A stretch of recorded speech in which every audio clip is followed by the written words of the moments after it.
My ex cheated with her boss, framed me for theft, and got me arrested and fired, so I recorded her confession, exposed the lies in court, and took my life back. This is a long story spanning several years. Disclaimer, I'm using fake names for obvious reasons. Also, I'm writing this on mobile, so sorry for any formatting issues. Okay, Reddit, before I, a 27-year-old male, get into the absolutely insane stuff that happened, let me give you some background about how this whole mess started. I promise the context is important.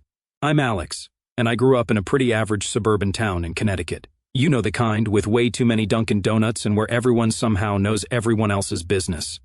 My dad's been teaching math at the local high school forever. He's that teacher everyone remembers because he tells the worst dad jokes. My mom works as the elementary school librarian.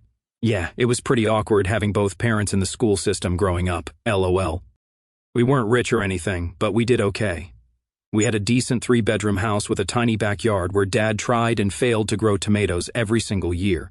My older sister, Emma, was the smart one, straight A's, debate team captain, the whole package. I was more the nerdy middle-of-the-pack kid who spent too much time playing World of Warcraft and learning to code because I thought it would make me cool. So, anyway, this story really starts when I was around 6 years old. That's when Sarah, a 26-year-old female, moved into our neighborhood with her family. It was like one of those cheesy movie moments. I still remember seeing this moving truck pull up to the house 3 doors down from ours. Sarah's mom, Lisa, was this super outgoing PTA type who somehow convinced my introverted mom to help them unpack. They ended up talking for hours about books or something. I found out later they were both huge Stephen King fans. Sarah was this tiny blonde girl with massive glasses that made her look like a baby owl. The first time we actually hung out was when our moms forced us to play together while they had coffee. It was super awkward at first. I was this shy kid who'd rather be playing Pokemon, and she was actually pretty outgoing but didn't know anyone yet. But then she spotted my Nintendo 64 and absolutely destroyed me at Mario Kart. Like, it wasn't even close. I'm talking blue shells, perfect drifts, the works. That was pretty much it. We were best friends after that. Our families got super close too, like we did everything together, barbecues, camping trips, which always ended in disaster because neither of our dads could actually set up a tent properly, holiday celebrations, you name it. Sarah's dad, Mike, was this intimidating ex-military guy who looked like he could bench press a car, but he was actually a huge softie who cried at Disney movies. He worked in construction management and would always help my dad with house projects, which usually ended with them drinking beers and debating about the Yankees versus the Red Sox. Growing up, Sarah and I were literally inseparable. We were in most of the same classes, small town, only one elementary school, and we had this routine where I'd help her with math and she'd help me with English. Her family only lived 3 houses down, so we were constantly at each other's places. We had this secret knock and everything. 3 quick taps, pause, then 2 slow ones. Super secret spy stuff, obviously. LO. Middle school was when things started getting a bit weird. You know how it is, suddenly everyone's going through puberty and getting all awkward. Some kids started teasing us about being boyfriend and girlfriend, which made everything super uncomfortable for a while. We actually didn't talk for like 2 whole weeks in 7th grade because of some dumb rumor. But then Sarah got into this fight with Jessica Martinez, who started the rumor during lunch, and somehow that fixed everything. Middle school logic, I guess. The funny thing is, both our families just assumed we'd end up together eventually. They weren't pushy about it or anything, but you'd catch these knowing looks between our moms whenever we'd have movie nights in the basement. My mom still has this photo album full of pictures of us growing up. Everything from missing tooth grins in elementary school to awkward middle school dances. Oh God, my frosted tips phase. What was I thinking? What made our friendship work so well was that we were different enough to be interesting but similar enough to get along. I was the guy who could spend hours taking apart computers and trying to figure out how they worked. Sarah was more of a people person. She could talk to anyone and somehow get them to like her. But we both loved video games and horror movies. We scared the crap out of ourselves watching The Ring when we were way too young and had the same weird sense of humor. I guess what I'm trying to say is that this wasn't just some random relationship that went bad. This was 15+ years of friendship, family connections, and shared history. Our families literally planned vacations together. Sarah's mom was the first person I told when I got accepted to college. My mom helped Sarah pick out her prom dress. We had this whole support system and community built around our friendship. High school was when everything started shifting between me and Sarah. Quick disclaimer, this part might sound a bit cliché, but I swear this is exactly how it happened. Sometimes life really does play out like some teen movie, just with more acne and awkwardness. Freshman year started pretty normal. Sarah had finally convinced her mom to let her get contacts after literally years of begging, and I had hit a growth spurt over the summer that made me slightly less awkward looking. We were still best friends, still destroying each other at video games, still doing our homework together in my basement while stuffing our faces with my mom's chocolate chip cookies. But here's where it gets interesting and kind of embarrassing, to be honest. Our school had this thing called the homecoming carnival every fall. Total small town stuff, bouncy castles, rigged games, cotton candy, you know the drill. Sarah and I always went together as friends, but sophomore year, she got asked by Jake Thompson. This dude was like the walking stereotype of a high school jock, football team, perfect hair, drove his dad's BMW to school. And for some reason it made me irrationally angry. I spent like 2 weeks being a total jerk about it, kept making these passive-aggressive comments about Jake being a typical meathead. He actually turned out to be a really nice guy who's now a pediatrician, so past me was just being a jealous idiot. Sarah finally called me out on it during one of our study sessions. The conversation went something like this. Sarah, why are you being such a jerk about Jake? Me, being a dumbass. I'm not being a jerk. Sarah, you literally just said his brain was probably made of protein powder. Me, well, maybe it is. Sarah, oh my God, are you jealous? Me, turning bright red. What? No, that's stupid. But, plot twist, I was totally jealous. It just took my dense self another year to figure out why. Junior year was when everything changed. We were both taking AP classes because our parents had somehow convinced us it would look good for college, and Sarah was struggling with calculus. I was decent at math, so we started having these extra study sessions on weekends. One Saturday, we were sitting in my basement going over limits or derivatives or some other math nonsense that we've never used since, and I just noticed her, like actually noticed her.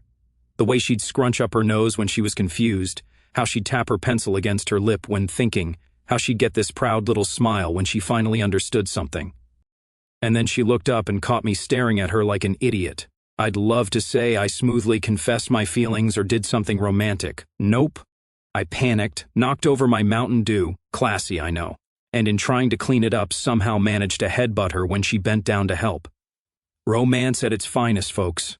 But then, in the middle of both of us apologizing and trying to save our calculus notes from the Mountain Dew flood, she kissed me, just grabbed my face and went for it.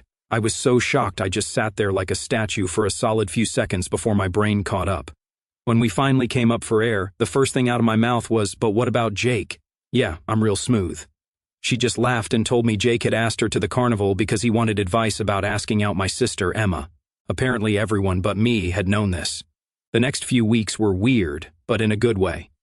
We didn't tell anyone at first, tried to act normal around our families, but we were terrible at hiding it, like embarrassingly bad. My mom caught us making out in the kitchen after school once, and Sarah's dad walked in on us holding hands while watching movies, which somehow felt more intimate than the kissing. The reactions were interesting. Our moms literally high-fived each other. My dad tried to give me the talk 3 years too late and mostly just made car metaphors that made no sense. Sarah's dad, Mike, who I mentioned before, could probably bench press me with one arm, sat me down for the talk. Picture this. I'm this scrawny 16-year-old kid sitting in their living room while this massive ex-military guy cleans his hunting rifle. I'm like 90% sure he did this for dramatic effect. He tells me that if I ever hurt his baby girl, they'd never find all the pieces.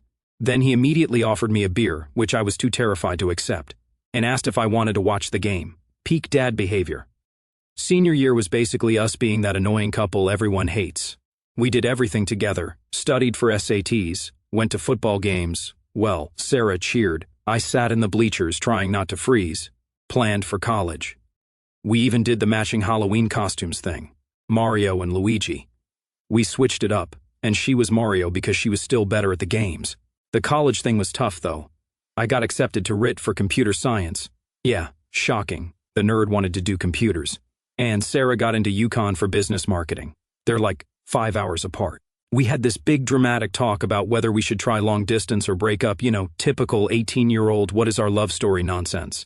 So there we were, two dumb teenagers convinced we could make long distance work. I headed off to RIT with my cargo shorts and gaming laptop. Yeah, I was that guy. While Sarah went to UConn, looking like she'd just stepped out of a college brochure.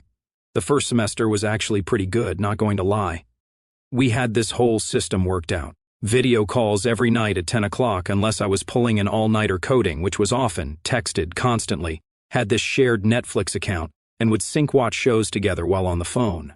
One of us would make the drive every other weekend, usually me, because Sarah had cheer practice on Saturdays. Pro tip, a 5-hour drive in a beat-up 2008 Honda Civic with a heater that only works on full blast is not as romantic as movies make it seem. Funny story, the first time I visited her at UConn, I got totally lost trying to find her dorm. I ended up wandering around campus for 2 hours in the rain because my phone died. This becomes a recurring theme in my life, apparently. I finally found her building, looking like a drowned rat, only to discover her roommate had exiled her, and she'd been waiting for me in the campus coffee shop the whole time. Peak college experience, right there. The college years were this weird mix of really good and really hard. We both joined clubs, me with the coding team, shocking, her with the marketing society, made new friends, tried new things. Sarah got really into yoga and tried to teach me. There's a video somewhere of me falling on my face attempting a downward dog. That video will never see the light of day if I can help it. But here's where I started missing some red flags. Looking back now, they're so obvious it hurts. Flag number 1, Sarah started getting weird about me meeting her new college friends. Always had some excuse why I couldn't come to their parties when I visited. Said it was because they were just for the marketing crew or whatever. I bought it because I was an idiot who trusted her completely. Flag number 2, her Instagram started filling up with photos from parties and bars, always with the same group of people I never met. There was this one guy, Chris, remember this name, it becomes important later, who kept showing up in the photos. She said he was just the marketing society president. Flag number 3, our video calls got shorter. She was always busy with group projects or had early morning meetings. Meanwhile, I'm sitting in my dorm at 1 o'clock in the morning, like a dumbass, debugging code and waiting for her to call. But you know what? I made excuses for everything. She's networking, she's building her future career, she's just busy. God, I was dense. Senior year, things seemed to get better. We both had job offers lined up in Hartford, me at this promising tech startup with a competitive salary, good benefits, the whole package, her at this big marketing firm. We found this cute little apartment that we could actually afford if we split the rent. Everything was falling into place. Graduation was this big family affair. Both our families came, took about 1 million photos, went out to this fancy dinner where our dads got drunk and sang karaoke. Imagine 2 middle-aged dudes absolutely butchering Sweet Caroline. We moved in together that summer. The apartment wasn't anything special. 1 bedroom, tiny kitchen, that weird smell in the hallway that nobody could explain. But it was ours. We adopted this cat from the local shelter, this derpy orange tabby with one eye who kept falling off the furniture. Named him Mr. Whiskers, Sarah's choice. I wanted to call him Nick Furry, but I got vetoed. I was crushing it at my job, working on this big project that could have led to a promotion. Sarah seemed to be doing well too. Lots of late nights at the office. But she said that's just how marketing is. She'd come home talking about all these big clients and campaigns. I was so proud of her. I started saving up for a ring around then. Had this whole proposal planned out, was going to take her to this lake where we had our first real date back in high school. Had the whole speech written and everything. I even went ring shopping with Emma, my sister, who flew in specifically to help because she said she didn't trust my taste in jewelry. Fair enough. The apartment started feeling like home. We had our routines, Sunday morning pancakes, mine always came out weirdly shaped, movie nights with Mr. Whiskers wedged between us on the couch, silly arguments about whose turn it was to do laundry. We started talking about maybe buying a house in a few years, had this whole 5-year plan mapped out. You know what's funny? Even now, writing this from my new apartment, I sometimes miss those days.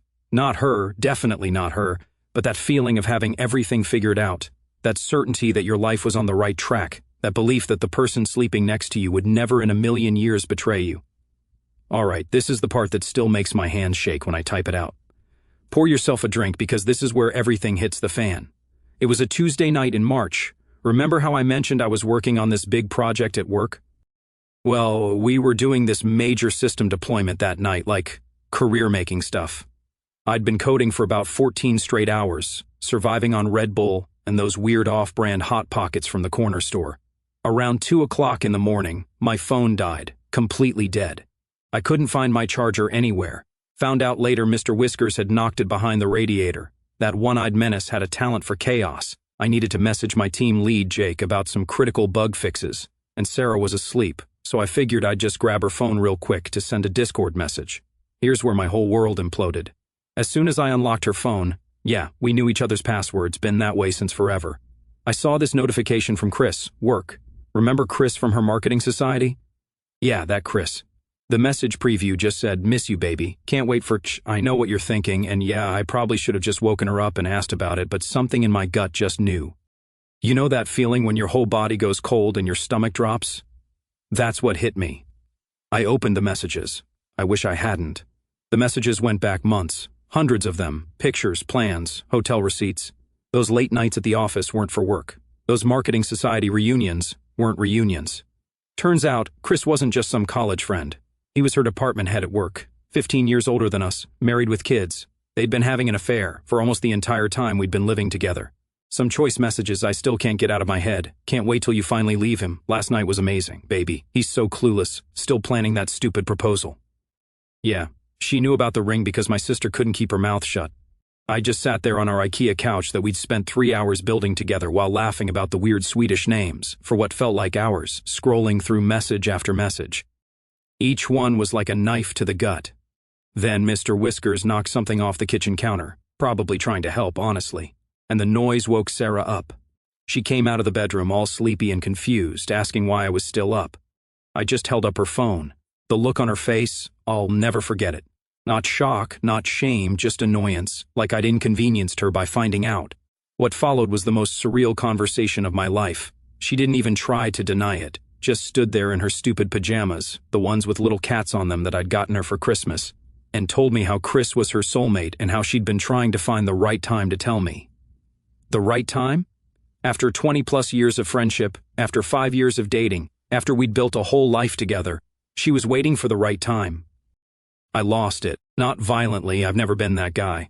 But I started laughing, like hysterical laughter, the kind that's basically crying but your body doesn't know the difference anymore. I asked her if there had been a right time during all those family dinners, all those vacation plans, all those nights I held her when she was stressed about work. Probably stressed about her boss, but whatever. She started crying then, said I was being cruel. Cruel. The audacity, right? I told her to get out. Just get out, take whatever she needed for the night and go to her parents' or Chris's or wherever the hell she wanted. But she couldn't stay here. But it's 2 o'clock in the morning, she said, like I was being unreasonable. Should have thought about that before your boss for a year, I said. Not my proudest moment, but hey, I think I was entitled to some pettiness. She packed a bag while I just sat there staring at Mr. Whiskers, who was watching the whole thing, like it was premium cat entertainment. The last thing she said before leaving was, "We need to talk about this properly tomorrow." I changed the locks the next morning. But here's the thing, Reddit, this isn't even the worst part. This isn't the part that destroyed my life because what she did next. That's when things got really messed up. Remember how I said her dad, Mike, was this scary ex-military guy and how her mom, Lisa, was like a second mother to me and how our families were all tangled up together? Yeah, she had a nuclear option, and she used it. You guys remember how I said Sarah knew how to talk to people and get them on her side? Yeah, turns out I'd severely underestimated just how good she was at manipulation. The day after I kicked her out, I basically went into hermit mode. I called in sick to work, shout out to Jake, my team lead, who just said take all the time you need without questions. Turned off my phone, and spent the day stress cleaning the apartment while Mr. Whiskers supervised from his cat tower. I found one of her hair ties under the couch and had a minor breakdown. You know, normal breakup stuff. Around 7 o'clock in the evening, my sister, Emma, started spam calling my landline. Yeah, I had a landline because the cell reception in our building sucked. Welcome to Connecticut. When I finally picked up, she was like, "What the hell did you do?" Turns out, while I was stress organizing our spice rack, Sarah had been busy, really busy. Her version of events, which she'd spread to both our families, our friend group, and basically anyone who would listen, went something like this. 1. I'd been cheating on her with some girl from work. Completely false. The only woman I talked to at work was Linda from HR, who was 60 years old and brought pictures of her grandkids to every meeting. 2. When she confronted me about it, I got violent and kicked her out in the middle of the night. The only accurate part was the middle of the night thing. 3. I had been emotionally abusive for months, controlling her social life and monitoring her phone. The irony, right? 4. The grand finale, I had stolen her mom's family heirloom jewelry collection. We're talking about pieces that had been passed down for generations, worth around $50,000 total. That last part, that's what really did it because Lisa, Sarah's mom, had actually noticed her jewelry was missing about a week before all this went down. Sarah had convinced her to wait before reporting it, saying she'd look around the house first. Guess who had a key to their house? This guy. Guess who had been there multiple times unsupervised because they trusted me like family? Also this guy. I tried calling my parents. No answer. Tried Sarah's parents. Blocked. Our mutual friends either blocked me or sent messages calling me a piece of garbage. The only person still talking to me was Emma, and that's because she, in her words, knows what a stupid dumbass I am and that I couldn't lie to save my life. Then came the Facebook posts. Holy hell, the Facebook posts. Sarah's mom wrote this long, heartbreaking post about family betrayal and how you never really know someone, tagged my parents in it. The comments were not kind to me. My mom finally called me the next day. You know what's worse than your mom being angry at you? Your mom crying and asking, why did you do it? Not even giving me a chance to explain, just assuming I was guilty because Sarah would never lie about something like this. I tried to tell my side of the story, mentioned the messages I'd found. Sarah had already covered that base, told everyone I was making up lies because I got caught, and since I'd been too shocked to take screenshots before she deleted everything, I had no proof. That's when the police showed up at my door. 2 officers, looking all serious, said they were investigating a theft, asked me where I was on specific dates, which, by the way, matched up perfectly with times I'd been at Sarah's parents' house helping her dad with his computer. They had security camera footage of me entering and leaving their house on those days. I explained I was there because, I was dating their daughter and had been a family friend for 20 years. They took notes, looked skeptical, and said they'd be in touch. 3 days later, while I was at work trying to fix the bugs from the deployment I'd missed, they came back with a warrant. Ever been arrested in front of your entire office while Linda from HR watches in horror and your team lead drops his coffee mug? 0 out of 10 would not recommend. I spent 3 nights in county lockup. 3 nights. My cellmate was this guy named Big Mike, who was actually pretty cool. Gave me half his bologna sandwich and told me all about his theory that pigeons are government drones. But still, not exactly where I pictured myself at 27 years old. I got released because, surprise, surprise, they couldn't find any evidence I'd stolen anything. But by then, 1, I'd missed the critical deployment window at work, so the project I'd been leading for months was completely derailed. 2, my face had been on the local news as a suspected jewelry thief. 3, my neighbors had started giving me those looks. You know the ones. 4, Mr. Whiskers was pissed because his automatic feeder had run out. Thanks, Emma, for checking on him. When I got back to work, HR called me in. Linda couldn't even look me in the eye as she explained that, due to my unauthorized absence and the negative publicity, they had to let me go. Even Jake, who'd been super supportive, just stood there looking uncomfortable. So there I was, jobless, friendless, with most of my family thinking I was a thief and an abuser. My rent was due in a week, my savings were about to go to a lawyer, and the only living thing that still trusted me was a one-eyed cat who'd spent 3 days stress shedding all over my black work pants. But you want to know the really messed up part? This wasn't even rock bottom, not yet, because Sarah wasn't done with me, not by a long shot. After getting fired, I basically became a hermit. I couldn't afford the apartment anymore, so I had to move back in with my parents. Yeah, the same parents who still weren't sure if I was a thief. Most awkward U-Haul drive of my life, let me tell you. The first few weeks were rough. My dad would hide his wallet when he left for work. Subtle, Dad, real subtle. Mom would cry randomly while doing dishes. My old room still had pictures of me and Sarah on the walls, which was just chef's kiss, perfect for my mental health. The only constants in my life were 1, Mr. Whiskers, who my parents initially didn't want in the house but fell in love with after he kept bringing them dead mice as gifts. 2, Emma, who took leave from her medical residency to come home and, in her words, stop me from becoming a full-time Reddit troll. 3, my therapist, Dr. Chen. Shout out to sliding scale payment options. Remember how I said this wasn't rock bottom yet? Well, here it comes. About a month after moving home, I got served with a civil lawsuit. Sarah and her family were suing me for the value of the jewelry plus emotional damages. Their lawyer sent this thick package of documents, including character witness statements from our mutual friends about what a terrible person I was. That night, I had what Dr. Chen later called a complete psychological breakdown. I found myself sitting on the floor of my childhood bathroom at 3 o'clock in the morning, eating stale Oreos and Googling how to move to Alaska and become a hermit. Mr. Whiskers sat with me the whole time, occasionally stealing Oreos. Bros before, well, you know. Emma found me there the next morning, took one look at the Oreo massacre on the floor, and went into full big sister mode. She borrowed money from her savings to get me a decent lawyer. I'm still paying her back. Forced me to shower and put on real pants. Dragged me to the gym because apparently endorphins are important or whatever.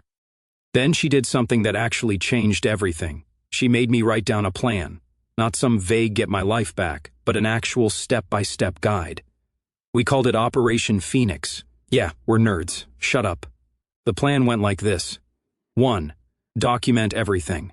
Emma made me write down every interaction with Sarah, every false accusation, every job application rejection. I started keeping a journal, which sounds lame but actually helped a lot. 2. Focus on career rebuild. I started doing freelance coding work on Upwork. The pay was terrible, but it was something. I took every certification course I could afford, learned cloud architecture because apparently that's where the money is. 3. Physical health. Turns out the gym actually helps when you're depressed. Who knew? Everyone knew. I was just stubborn. 4. Build a new support system. I found this local tech meetup group, met some cool people who didn't know my criminal history. One guy, Marcus, ended up becoming a good friend and later helped me get my current job. 5. Legal defense. My lawyer, Maria, another friend of Emma's, was a pit bull in heels. She helped me file a countersuit for defamation and started gathering evidence. The lawsuit dragged on for months. Sarah's family kept pushing for a settlement, probably thinking I'd crack. But here's the thing about hitting rock bottom. Once you're there, you've got nothing left to lose. Slowly, things started turning around. I got a contract gig with a startup in Hartford. The owner didn't care about my criminal record because his brother had gone through something similar. The contract work turned into a full-time offer. I started hanging out with the tech meetup group more. They were all weird in their own ways, which made me feel less alone. Marcus introduced me to rock climbing, which is apparently what software engineers do now instead of having normal hobbies. My parents started coming around too.